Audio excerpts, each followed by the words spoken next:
Here are a few hints on the build and atom assignment. Here's the environment. I'll click on, and we're actually in the assignment activity right now. But I'll click on this control, click, and I get here. This is an HTML5 simulation, so it should be compatible with most machines, maybe even your iPhone. Click on this, and we've got the atom environment here, and then over here there's a game that I'd like you to play also. So open up the atom environment. I can put a proton here in the nucleus. This is the simplest ion possible. It's just a single proton. It's a hydrogen ion. I can make it a neutral hydrogen atom by putting an electron in there. The -1 electron charge is balanced out by the +1 electron charge of a proton.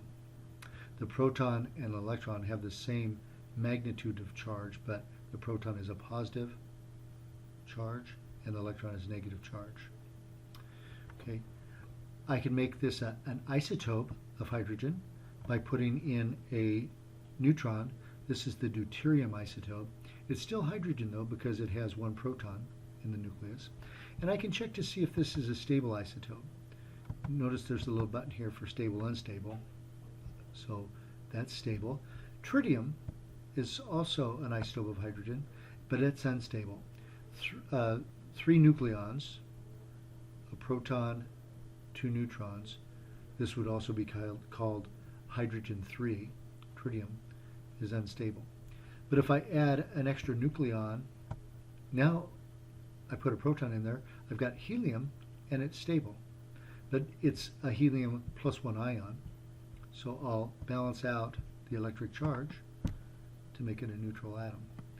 Now I can add an extra proton and make it lithium, but notice it's unstable right away.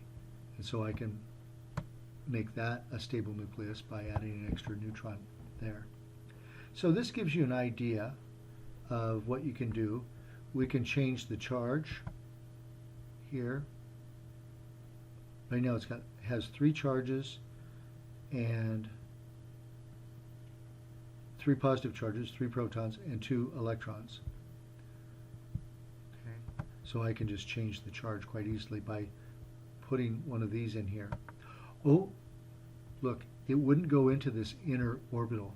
That's because the inner orbital can only take 2 electrons. Okay. Anyway, after you get done answering your questions and playing around with this, what you should do is play the game. So just back up and click on this again, and then go to the game environment here. And I'd like you to play this game, the third game. Okay. And you can answer your questions and do a screen capture of each challenge and paste that at the bottom of your assignment document. Okay, good luck. I think you'll have fun.